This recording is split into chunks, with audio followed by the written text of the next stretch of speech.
somebody's going to be up here besides me.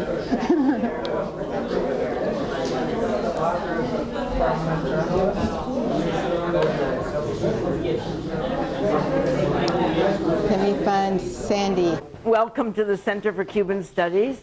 You're sitting in our Cuban art space. I'm Sandra Levinson. We put together a new exhibit in honor of Jane's wonderful book. You might notice that every poster behind us has to do with the Bay of Pigs invasion of 1961. For those of you who don't know, the Bay of Pigs is called Giron in Cuba because the Bay of Pigs is bounded by Giron Beach, and in Cuba they call the Bay of Pigs after their beach, and we call it after their bay.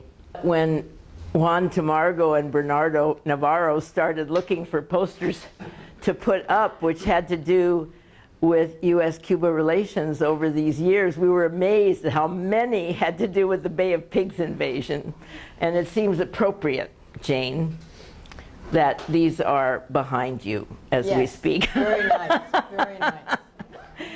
Jane and I go back a long way because she was there at the beginning of the Center for Cuban Studies. We co-edited our magazine called Cuba Update, which I think we're both still very proud of. And it was while she was at the center that Jane first prepared a chronology of U.S.-Cuba relations. Right. And I couldn't be more pleased to be here to help all of you get this marvelous book.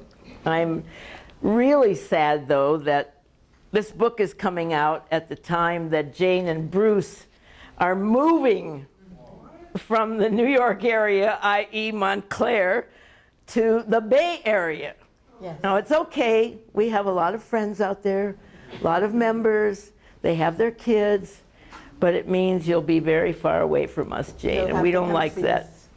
Yes, well, I go there occasionally, and now you'll be added to my list, but it's kind of sad.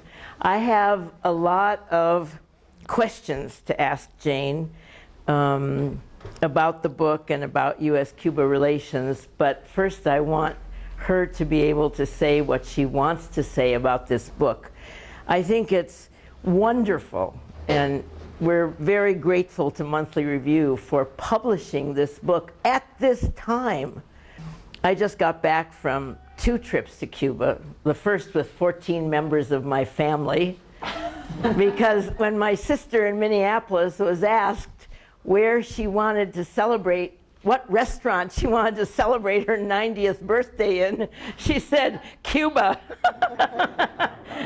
And everybody said, well, wait a minute, we don't know a restaurant named Cuba. She said, I mean, I want to go back to Cuba. We had a family trip there 3 years ago. And thanks to Mara Sewell, we actually managed. It was a long, hard struggle, but thank you, Bob, and thank everyone at Mara Sewell for actually managing to arrange that the 14 members of my family were in Cuba for 2 weeks. And at the same time as Obama, and we all went to the Rolling Stones concert. We were 14 of the 500,000 people who were there. Yes, my sister was there dancing. Yeah, amazing. And you know, many of us in this room have lived through too many difficult years of U.S.-Cuba relations. And my guess is that we have a few more difficult years ahead of us, too. One of the things that people keep asking is, well, what's going to happen now? That's what everyone asks.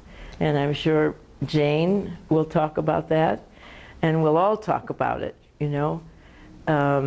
Last week when I was in Cuba, we went to see my old friend Pepe Vieira, who was the first person who ever got me to Cuba. He was at the Cuban mission to the United Nations, and because of him, I got an invitation. Some of you may remember that the only way to go legally at that time was to be invited by the Cuban government.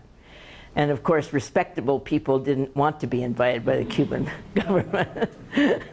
People who didn't care about their reputations like me gratefully accepted an invitation by the Cuban government. And I still take every group that I possibly can to see Pepe because he's so smart. And what we talked about is, what happens now? Now that the revolutionary generation is either dying or retiring, and a new generation will come into power. And as Pepe said, they won't have the moral authority of a Fidel or a Raul. They'll have to depend on economic success and the usual barometers of success. So I'm very grateful for you being here, Jane. I feel a little bit sad that you're leaving. But I'm glad that one of your last presentations will be here, Right. where we started together. Thank you. Yes, well, thank you, Sam.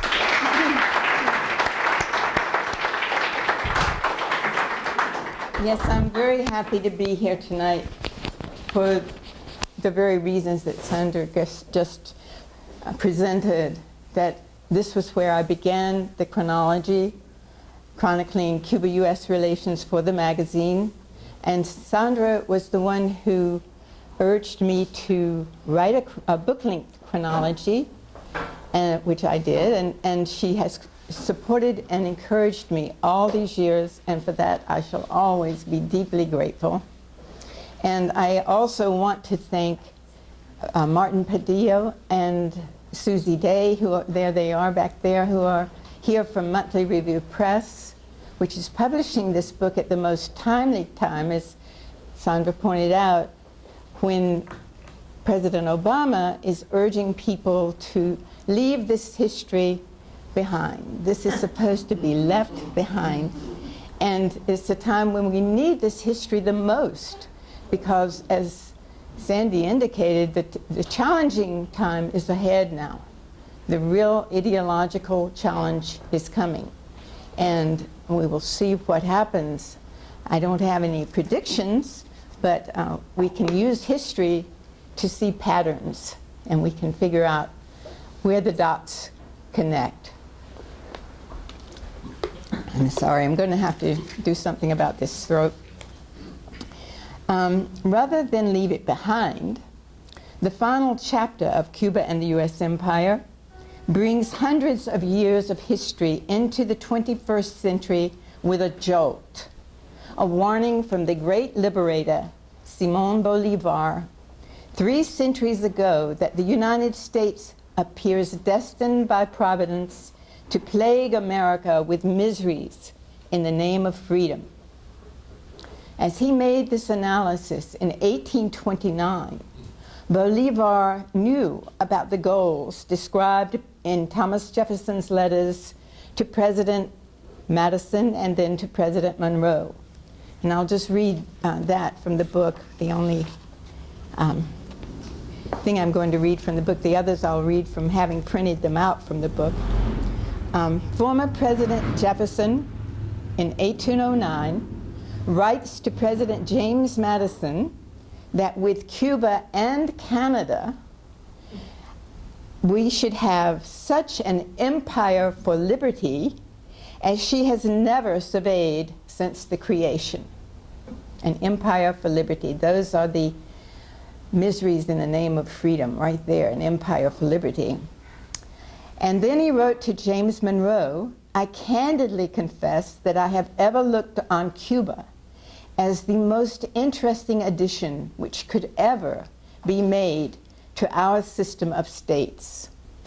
So Jefferson's goal of exceptional liberty in an empire persists into the 21st century.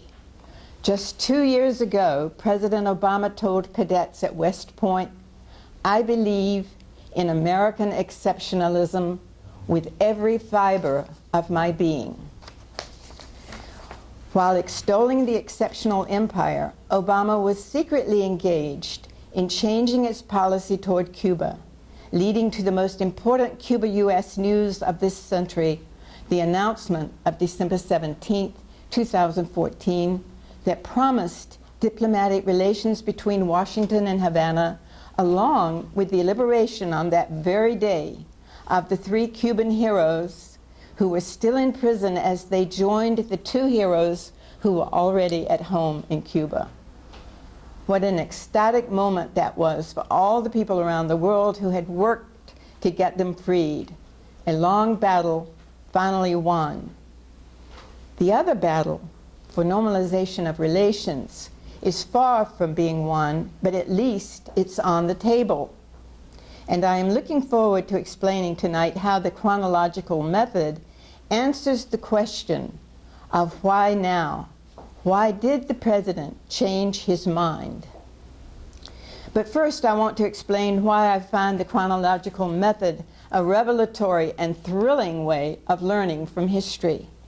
Reports continue years later to place a lot of attention on major events like the Bay of Pigs invasion and the October crisis or missile crisis. But a close study of the chronology of those episodes connects the dots in surprising directions. Can everybody hear me back there? Good, great. For instance, for more than half a century, the travel ban and the trade ban have been 2 major weapons in the war waged against Cuba. Why were these policies implemented? On January 16, 1961, the U.S. State Department proclaimed that citizens traveling to Cuba must obtain passports specifically endorsed by the State Department for that destination. Why did President Eisenhower choose to violate our constitutional right to travel at that particular time? Connecting the dots as we look at the chronology of early 1961, we realized that the White House wanted U.S. citizens out of Cuba before the secret invasion took place 3 months later. The travel ban thus originated as part of a secret plan for the Bay of Pigs invasion. On February 7th, 1962, the next year, a U.S. embargo, blockade, on all trade with Cuba except for non-subsidized sale of food and medicines went into effect. Why did President Kennedy choose to implement this major policy at that time? Once again, a secret plan to invade Cuba created this major weapon which still persists today. These 2 weapons, the travel ban and the trade ban, were born because of secret plans to invade Cuba. But when those plans failed, as they both did, of course, the travel and trade bans continued to the present day. The chronology of the trade embargo is a story of secrecy and deliberate genocidal cruelty, beginning with the Eisenhower administration when the Cuban Revolution triumphed. Following the defeat, well, let me read something about that before I continue here. As deadly as it is, this is from the book, I've printed it out so I can read the print, bigger print. As deadly as it is, covert terrorism has not been as devastating to Cuba as the overt terrorism of the U.S. trade embargo that has been aimed at starving the Cuban people into submission ever since the revolution. According to a 1959 State Department memorandum, Robert Kleberg, owner of the King Ranch in Texas, with a $3 million cattle investment in Cuba, told Secretary of State Christian Herter, that depriving Cuba of its sugar quota privilege would cause, quote, widespread further unemployment, and that, quote, large numbers of people thus forced out of work would begin to go hungry. That's all in quotes. Herter cautioned that such a policy would be economic warfare in peacetime. Which was it to be? And by the way, my husband and I were driving down to Mexico from Houston, Texas, where we were living at the time. My husband was serving in the Air Force at the time, and I was 8 months pregnant. And we rode down to Mexico, and we kept passing the King Ranch. It just goes on and on and on. It was like another country or something. So that's how big this guy was and why he had such influence in Washington. Which was it to be, warfare or peacetime? Within a year, the Eisenhower administration instituted economic warfare as permanent policy toward Cuba. In the United States, people hear that it is Cuba's economic system, not the trade embargo, that hurts the Cuban people. Yet, the genesis of the trade embargo was explicitly to starve Cubans into submission. In April 1960, Deputy Assistant Secretary of State for Inter-American Affairs, Lester Mallory, sent a decisive secret memo to another Assistant Secretary of State, he was in the State Department, for Inter-American Affairs, admitting that the majority of Cubans, in quotes, support Fidel Castro, and thus the, quote, only foreseeable means of alienating internal support is through disenchantment and disaffection based on economic dissatisfaction and hardship.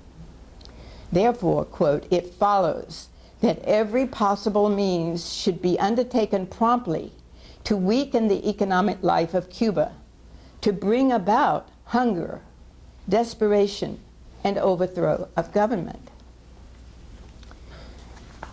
Following the defeat of the Bay of Pigs invasion, right here behind us on the wall, a big backup, in April 1961, Operation Mongoose was created by the Kennedy administration in November, only 7 months later. I'll read a shortened version of the very long entry in the book about the founding of Operation Mongoose. President Kennedy issues a memorandum to Secretary of State Dean Rusk and others who will be involved in his decision to launch top-secret Operation Mongoose, quote, to help Cuba overthrow the communist regime. It reminds me of President Obama lately saying how much he wants to help the Cuban people. He doesn't say to overthrow the regime, but it's there, as if he were saying it. This leads to the creation of a new control group, the Special Group, to oversee Mongoose, including practically everybody in the government, by the way, but I named some here, including National Security Advisor McGeorge Bundy, CIA Director John McCone, Head of the Joint Chiefs of Staff General Lyman Lemnitzer, augmented by Attorney General Robert Kennedy and General Maxwell Taylor. President Kennedy puts General Edward Lansdale in charge of coordinating Mongoose operations with those of the Departments of State and Defense. In other words, this General Lansdale was going to work very closely with both state and defense. Lansdale engineered the U.S. puppet government of South Vietnam in 1954, and President Kennedy was a great admirer of his exploits. William Harvey is put in charge of the CIA's Task Force W, the CIA unit that will take part in Mongoose. Task Force W will have about 400 people working at CIA headquarters in Washington and in the Miami CIA station. President Obama in Cuba just said that Miami serves as a model for what the Cuban people want to build. Now, as Fidel said, you could have a heart attack over these things, these sweetened words that President Obama brought to Havana. But anyway, during the coming months, Secretary of State Rusk and Secretary of Defense Robert McNamara sometimes attend the meetings of the Mongoose Group. Richard Helms had replaced Richard Bissell as CIA Chief of Covert Operations, so of course he was involved. For an interesting story, follow Bissell in the book. Just go to Bissell in the index and read about him. It's fascinating. Other overseers included Richard Goodwin of the State Department, and from the government press, Ed Murrow of the United States Information Agency. Then that was on November 30th. On January 18th of the next year, 1962, In a top secret report, partially declassified in 1989, addressed to President Kennedy and officials involved with Operation Mongoose, General Edward Lansdale describes plans to overthrow the Cuban government. The failure of the U.S.-sponsored operation in April 1961, he wrote, so shook the faith of Cuban patriots. Now, the Cuban patriots that Lansdale's talking about are the right-wing Cubans in Miami, not the Cuban patriots in Havana and Cuba. So shook the fate of those Cuban patriots in U.S. competence and intentions in supporting a revolt that a new effort to generate a revolt must have active support from the key Latin American countries. The preparation phase must result in a political action organization being in key localities inside Cuba with its own voice for psychological operations and its own action arm, small guerrilla bands, sabotage squads, etc. That's what Lansdale wanted to create inside Cuba, and they've been trying this off and on ever since. The climactic moment of revolt will come from an angry reaction of the people to a government action sparked by an incident, or from a fracturing of the leadership cadre within the regime, or both. A major goal of the project must be to bring this about. The popular movement will capitalize on this climactic moment by initiating an open revolt.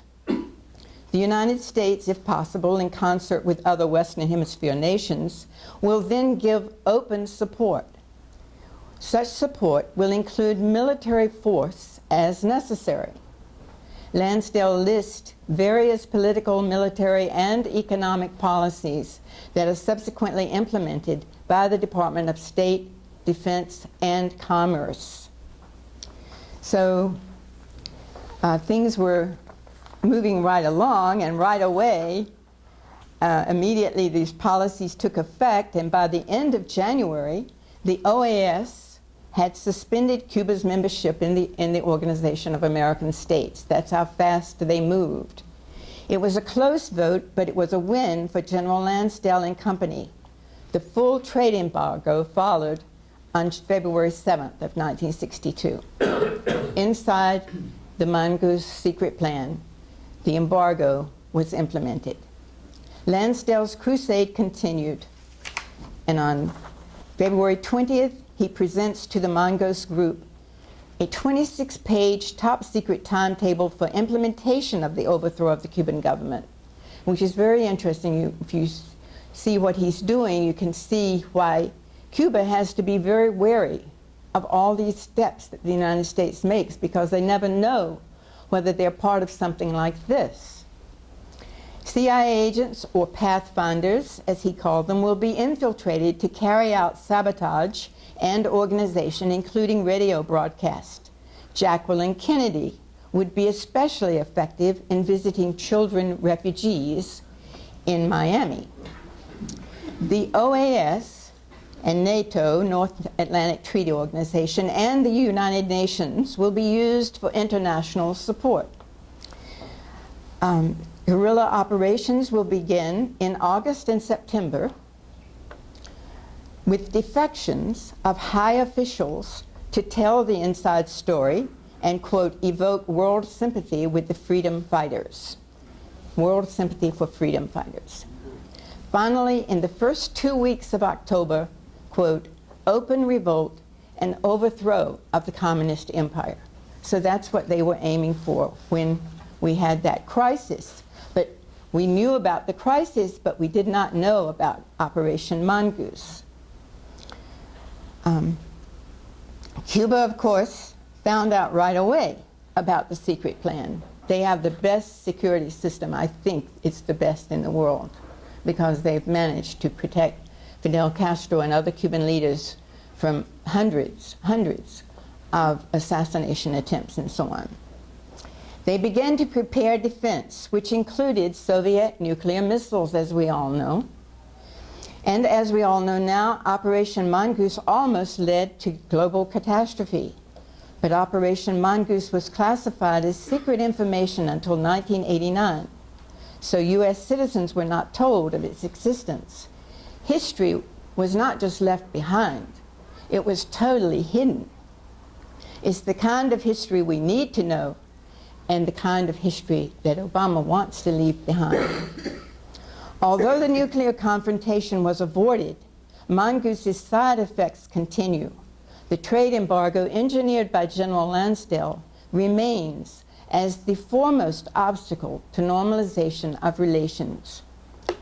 So, the embargo or blockade has caused the deaths of thousands of Cubans. Cuba estimates that the economic cost to the island is $685 million every year. The U.S. Chamber of Commerce estimates that the embargo cost to the United States economy is $1.2 billion every year in lost sales and exports.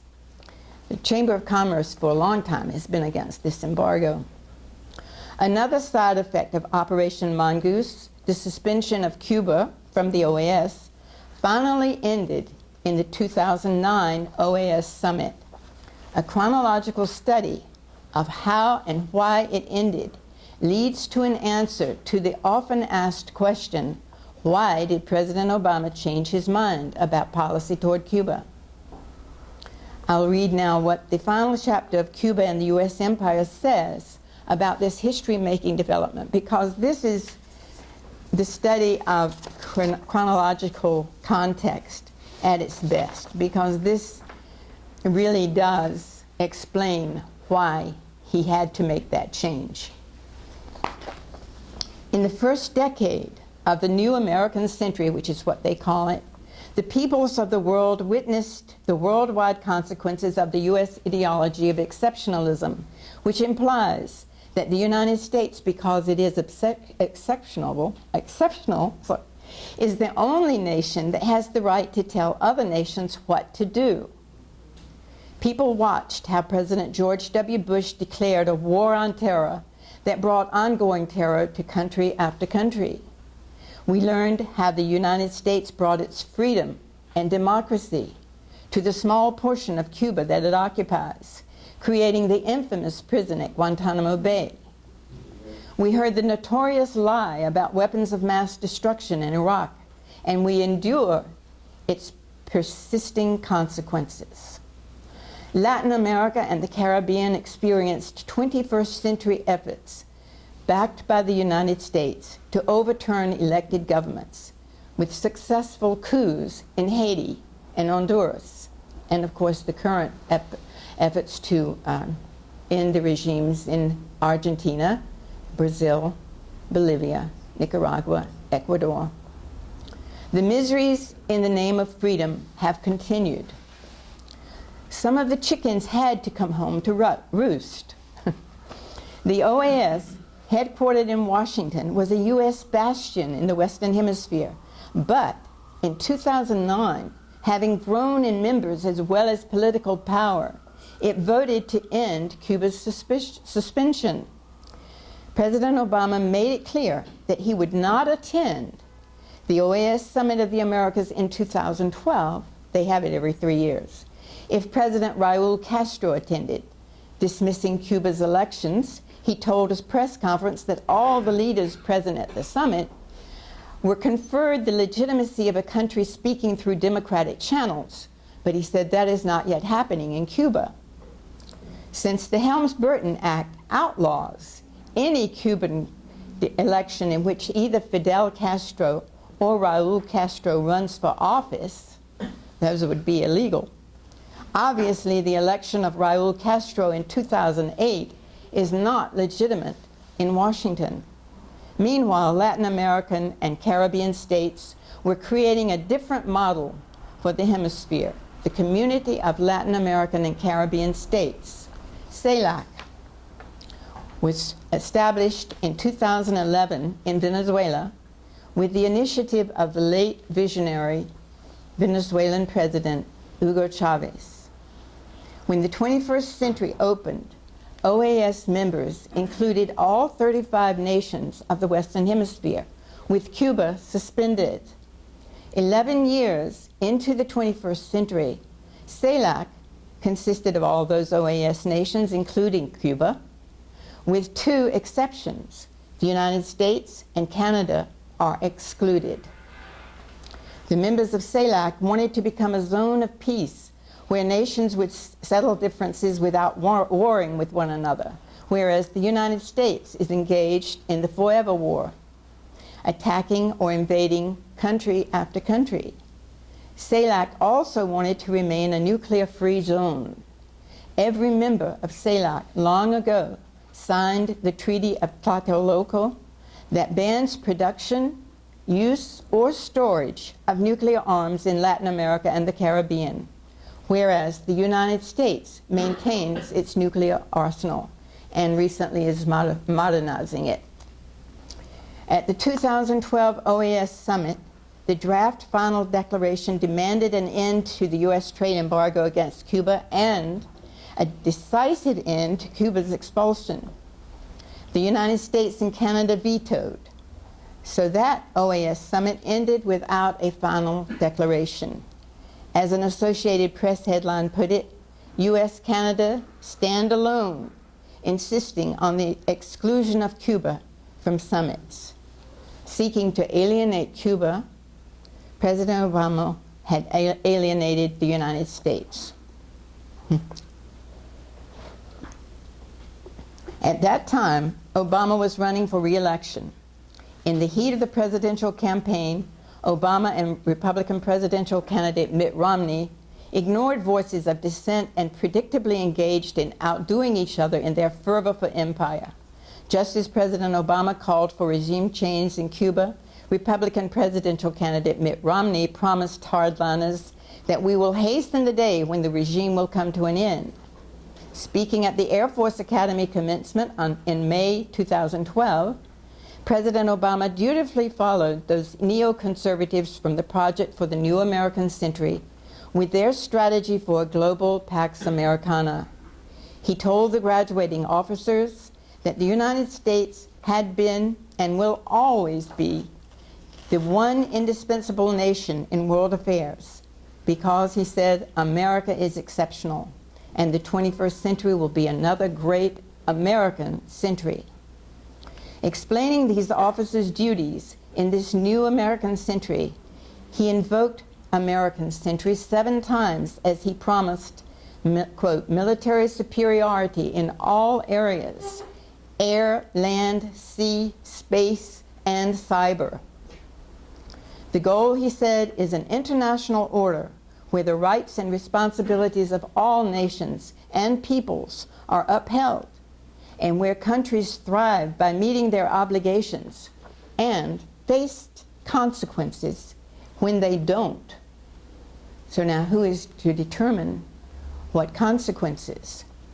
Once he was re-elected to the White House in 2012, Obama had to deal with the situation in the OAS, where several countries planned to boycott the 2015 summit if Cuba were not present. Obama had to make a choice. He could refuse to attend and therefore be totally isolated in this hemisphere, or he could join in welcoming Cuba and be a statesman. All the while, CELAC was offering its model for hemispheric cooperative organization. This was the state of affairs when President Obama decided to take a different direction for U.S. relations with Cuba. The Obama administration began secret negotiations with Cuba in June 2013. Even so, in November of that year, at a fundraiser in the home of Jorge Mas Santos of the Cuban American National Foundation, he was the new chairman following his father's chairmanship, and in the presence of a prominent so-called dissident from Cuba, President Obama stated that, quote, freedom in Cuba will come because of extraordinary activists and the incredible courage of folks like we see here today. But the United States can help, he said. And we have to be creative, and we have to continue to update our policies in the age of the internet. He assured his audience that, quote, the aims are always going to be the same. Even as the White House was engaged in secret negotiations with the Cuban government, the Obama administration was continuing its efforts for regime change. The U.S. Agency for International Development, USAID, did not stop its covert machinations after Alan Gross was arrested. USAID continued to fund various subversive activities, such as Sunsuneo, aimed at enticing young people in Cuba to create smart mobs that would help overthrow the Cuban government. The subversive intersectional aims of those activities were exposed by the Associated Press in 2014 while secret negotiations were taking place. But the negotiations were successful in that President Obama and President Raul Castro presented that history-making surprise on December 17, 2014. Overnight, the template shifted. The Obama administration was promoting sovereign equality. U.S.-Cuba relations moved into unexplored terrain. Both presidents attended the 2015 OAS summit last April, so at least one of Operation Mongooses' plots was finally ended with the entry of Cuba back into the OAS. Both presidents spoke about the importance of negotiating about differences. President Obama wasn't interested in dealing with the past, but President Castro consistently emphasized that normalization of relations can be achieved only by the elimination of major obstacles, particularly the trade embargo, the occupation of Guantanamo, and the presence of Cuba on the list of state sponsors of terrorism. Cuba was removed from that list of state sponsors of terrorism soon after the summit, so that was a major victory. The new relationship with diplomatic embassies and negotiations presents opportunities for major improvements. President Obama visited Havana with what former President Fidel Castro calls sweetened words. I imagine Fidel was thinking of Bolivar's warning about miseries in the name of freedom. President Obama claims to want Congress to end the trade embargo, but during his administration, U.S. and foreign companies have been fined over $14 billion. In February, even as Cuba was preparing, this past February, to welcome the president to Havana, the Treasury Department fined a French company for using spare parts and equipment of U.S. origin on vessels that were exploring for oil and gas in Cuban territorial waters. Why is this? Imperialism remains imperialism with its inescapable demands. The aims will always be the same. I am hoping that Cuba and the U.S. empire contributes to an understanding of the history that explains our present reality. Those of us who live in the belly of the beast, as Jose Marti did, must understand, as he did, its insides. And thank you very much.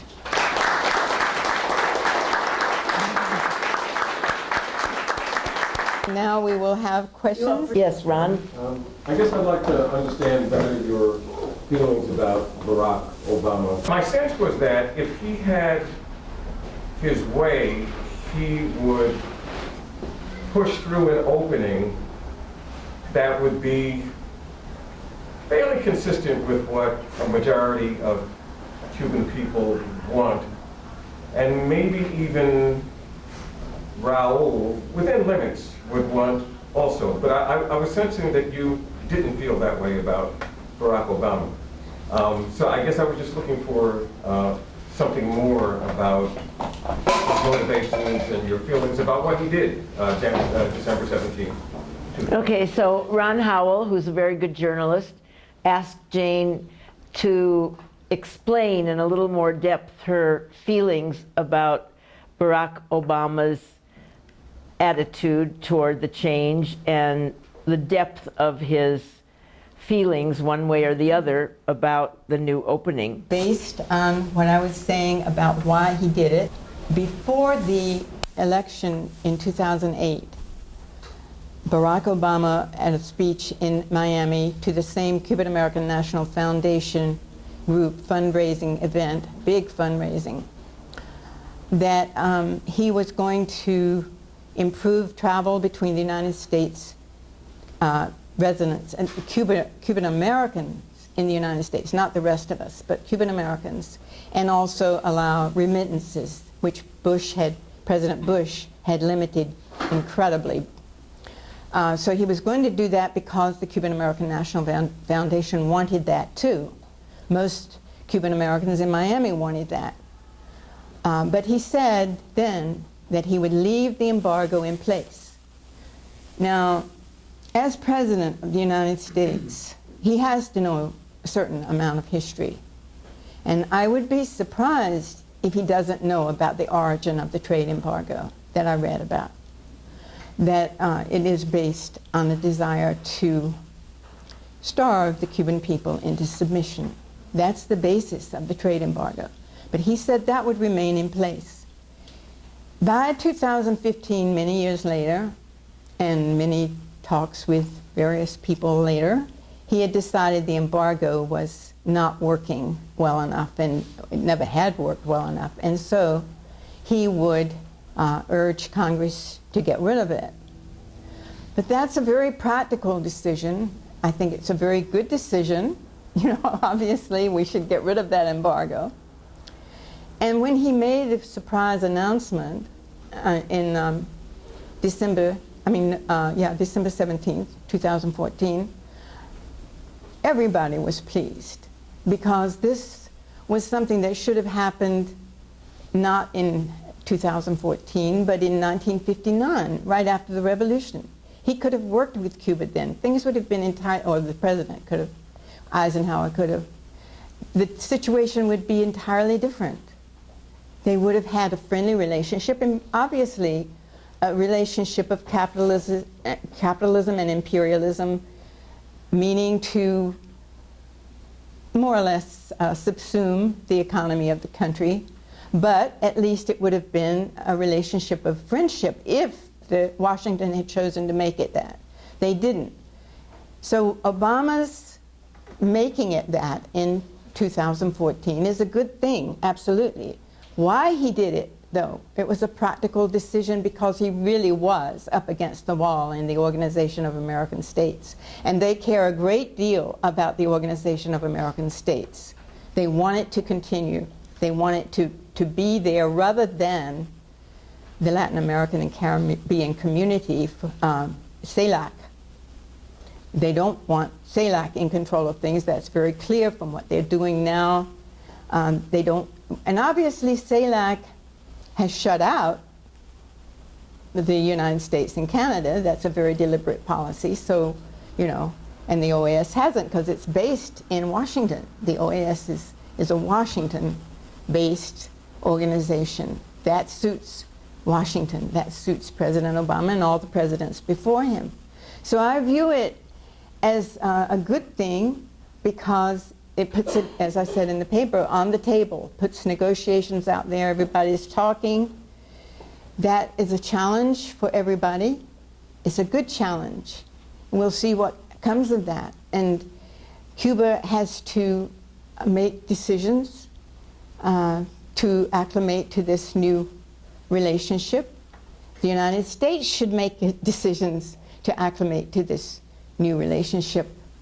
They should get out of Guantanamo. They should end the embargo. You know, we'll see whether this country is capable of making such important steps. Well, I think there's also the problem that, you know, any of these kinds of decisions are based on pragmatics by most politicians, right?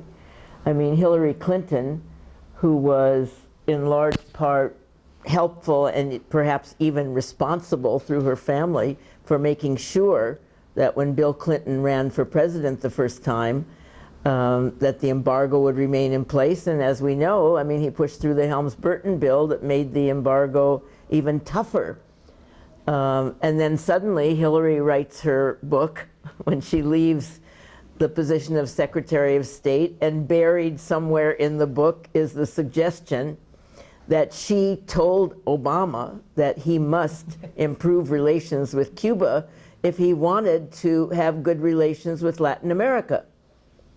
Well, it's the first we knew of it, right? She had never made a declaration to that. She had never told us that she was telling Obama that.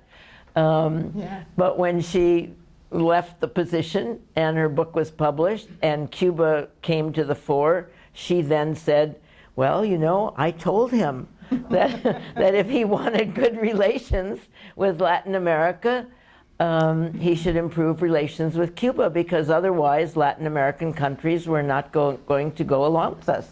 That's right. And when he went to Argentina just now, he used this. And you know, they had just been very happy that Cristina Kirchner was out and Mauricio Macri is in.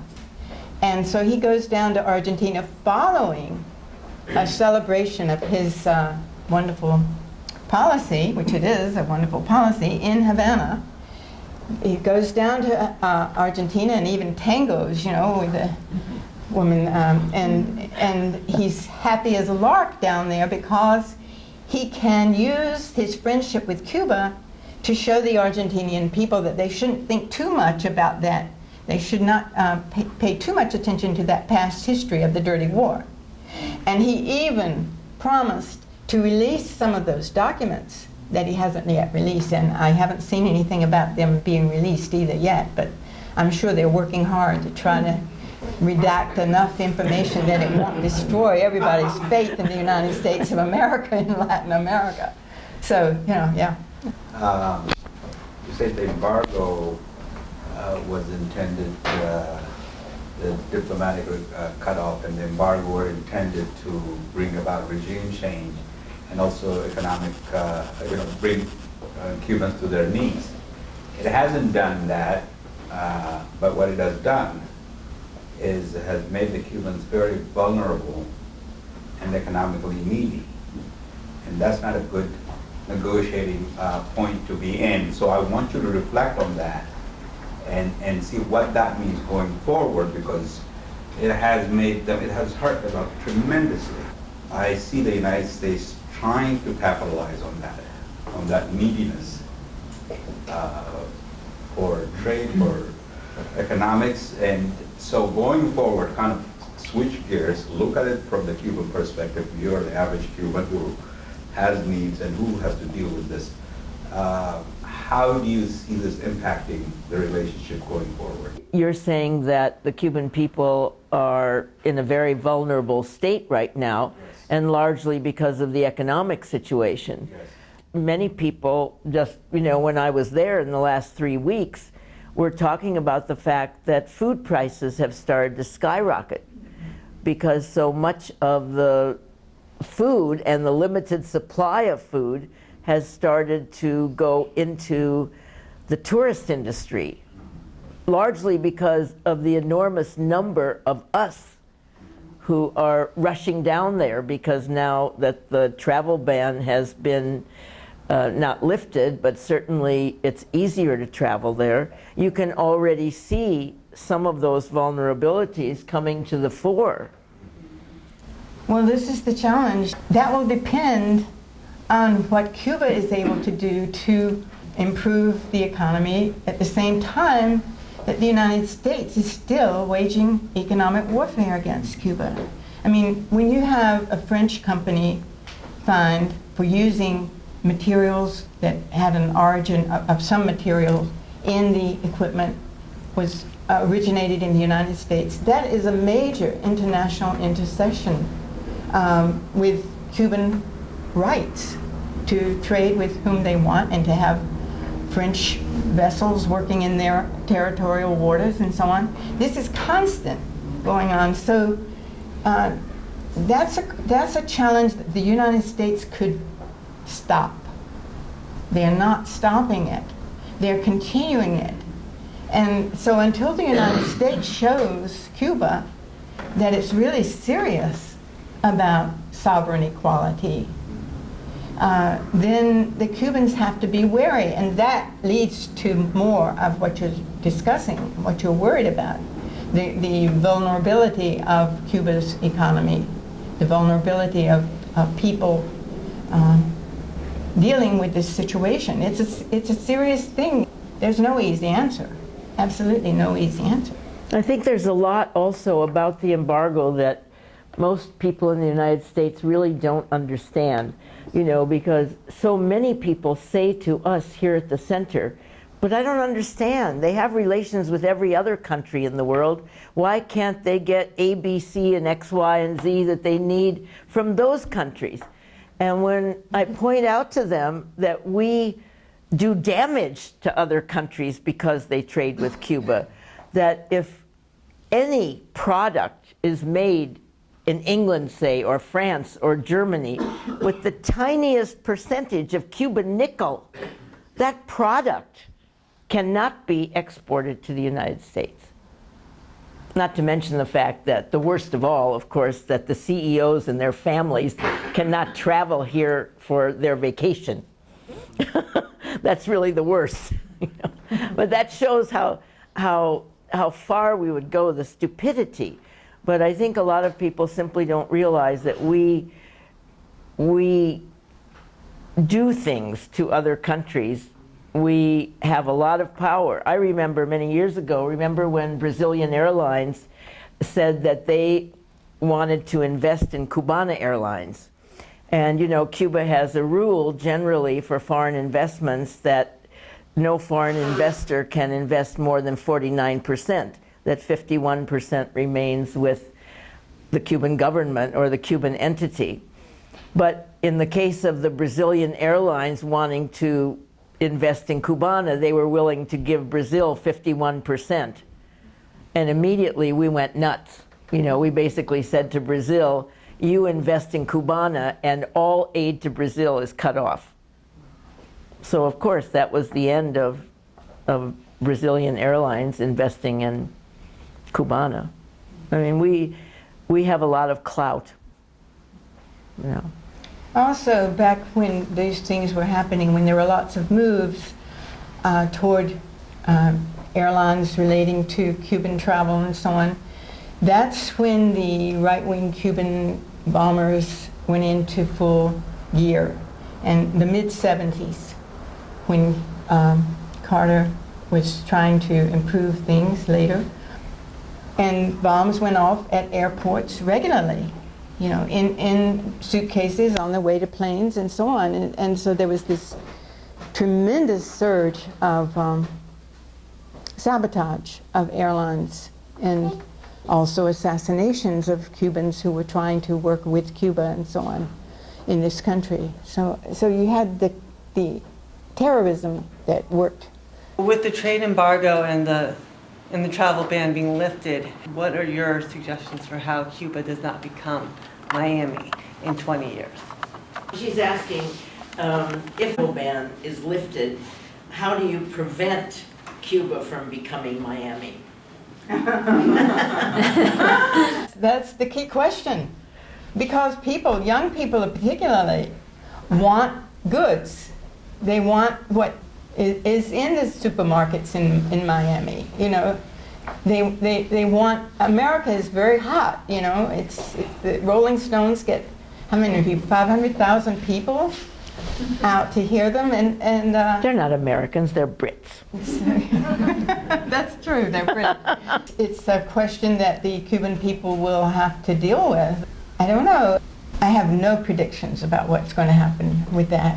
It's a very difficult question. Can I say something to that? Sure. I think Cuban culture and Cuban people are stronger than we think. I do not think Havana is going to become Miami, because the fact is that let's look at it most pragmatically. The Cubans know that we want to go there because they're Cuba. Otherwise, we would just go to Miami, you know? So I think that a lot of Cubans are very concerned that Havana doesn't become Miami. One thing is goods. You know, I think they'd probably rather have New York supermarkets than Miami supermarkets, frankly. But whatever they get in goods cannot possibly be equal to what they have in goods. They have their culture, they have their architecture, they have their music, they have their art, they have their streets. They're not paved with gold. They're not even paved sometime. But they're paved with marvelous people, and with people who are smart and well educated and healthy and know that what they've got going for them is themselves. They're not, you know, if they want Miami, they'll go to Miami. They're not going to turn their own country into Miami. Cuban culture is very strong. Cubans are very, very much aware of what a U.S. tsunami can mean, because it's already starting to happen, and they're already starting to push back.